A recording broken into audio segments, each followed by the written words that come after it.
Typically when the job is sold or the job has been scheduled, I come out and do a site visit to make sure that the tank, the gas lines, everything is up to standard, up to code.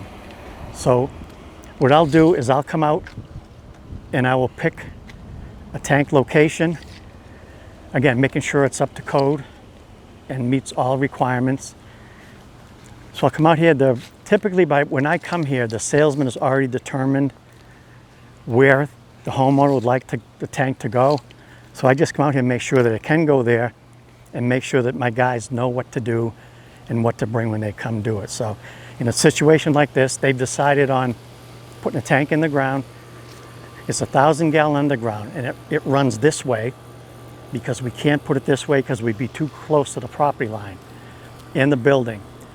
A tank like this, you need 10 feet from the property line, 10 feet from the building. So we have our clearances on both sides, the property line and from the building. So I look at it, make sure that the tank is going to go in the right spot, that the trench is going to go in the right spot, and that we can bring the line up out of the ground in the right spot, typically where the plumber brings his line out. So I'll take you over to the house and show you where our line came up and where the plumber's line came out. So I come out and make sure that this is going to be up to code, and then I'll get hold of the excavator and he'll come out here and meet me another day or even the same day, and I will give him the dimensions of the size of the hole. This being 1,000 gallon tank, we're going to need a hole about 20 feet long, 5.5 feet wide, 5 feet deep, with 6 inches of sand. And the trench is going to be 2 feet deep with 6 inches of sand. First of all, we pull permits with the fire department for the tank and the gas inspector for the line ahead of time. Once the tank goes in the ground, once the line is in the ground, we call for inspections. The fire department inspects the tank in the ground, and the gas inspector does the line in the ground. Once they're inspected, the tank can be backfilled and the line can be backfilled. And then we can then go ahead and fill the tank. So typically we try to run the line from the tank straight to the house, but this was a little complicated. So we had to dig the trench. We had to come this way, go up the hill,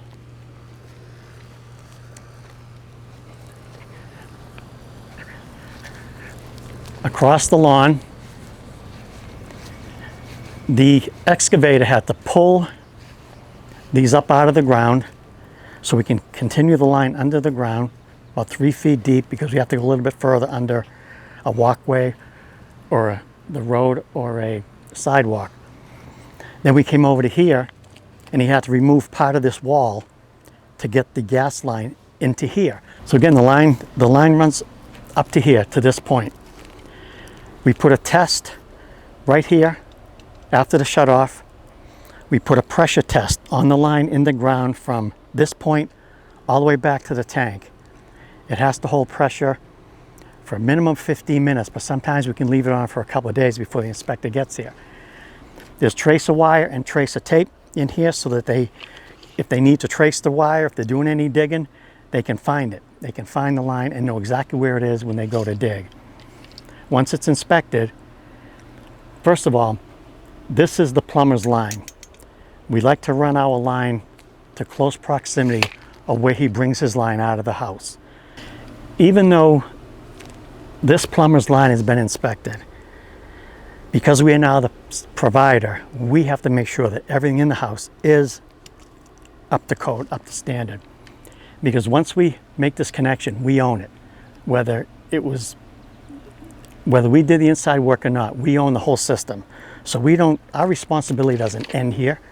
We take responsibility of everything in the house, because we're the ones signing off on a gas check and safety check that everything in the house is up to standard, and we let the customer know everything is up to standard, and they sign something that everything is up to standard. So, well, this house, we took the furnaces out, put 2 propane furnaces in, a propane water heater. We had to change some of the interior piping because it wasn't big enough to handle the load of the demand. So we moved some things around, and because we touched the gas line in the house, we had to pull another permit for the work we did inside the house. This customer, once we tied all of his new appliances in, the furnaces and the range and the cooktop, he decided he wanted to put a grill in, and that's one of the good things about this. Instead of lugging those 20-pound tanks around and they run out there in the middle of a cookout on the 4th of July, you can actually tie your gas grill on your deck into the system and you'd never run out. People love that. We will come out and do a typical installation that it have nothing to do with the grill, and the guys will mention something, well, oh, you can hook this up to a grill, and they love it.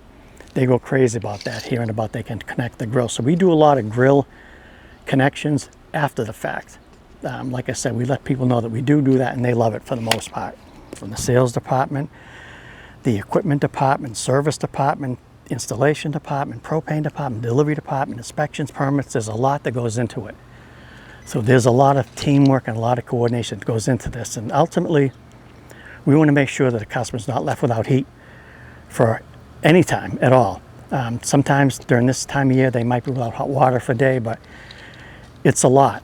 It's a lot of work, and but we're coming together. We have great communication, and it's coming together, and we look forward to doing a lot more of these because we keep doing it, we'll become a well-oiled machine. Call us today to switch your home to propane.